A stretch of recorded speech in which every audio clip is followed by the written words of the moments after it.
Here we are. Usyk. He's got all the belts. He's got a buttload of belts. BLB, buttload of belts. He's the champ. He's got all 4 of the belts and a bunch of other lesser belts. But that is how you gain value and notoriety in boxing. You collect belts, and that makes you popular. That makes people want to fight you because they want your rank. They're fighting you for the rank. But the fight itself, Usyk came out pretty fast, feeling it out, touching, moving around a lot, winning the rounds early. Tyson Fury was feeling him out, trying to find his range and find out what's going on. Middle of the fight, Fury figured out that range. He figured out what he's doing. He's moving well and trying to stay off the ropes. He lands some really nice uppercuts to the head, uppercuts to the body. That was like his big punch of the fight. But when he's out in the middle of the ring moving, he is so hard to freaking hit. He moves so well for a big giant guy like that. But Usyk surprisingly was able to keep that pressure on him throughout the fight.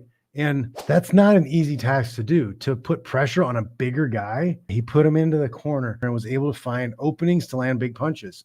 And that 9th round, when he almost finished that fight, and that's a little controversial to me too, because I've seen boxing matches where the guy was getting tagged up less than Fury was in the 9th round when he's falling, and it was on ice skates, he's Bambi on ice, slipping and falling all over the place. I've seen fights be stopped for less. But the ref let it keep going. I'm thinking because it was such a big fight, you just let it go.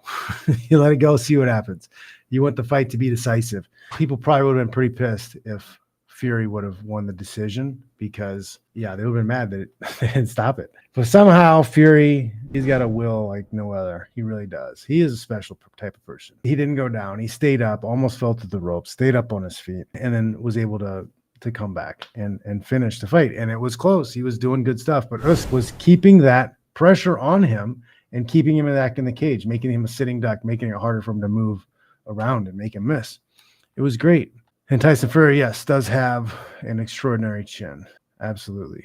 Usyk is solid, man. He's a really solid fighter. He's good. He's tough. Oh, Sambo background now. Hand fighting is important for boxers because you can prevent people from tying you up. Not knowing how to hand fight is accepting the clinch from somebody else. The guy who knows how to clinch and force the clinch. You're accepting the clinch if you don't learn how to hand fight, if you don't learn how to get out of those positions. Fury could have slowed that fight down a lot. You're right. He could have slowed that fight down a lot and used that clinch to maybe lean on and wear out Usyk. But it was fun, man. It was a fun fight.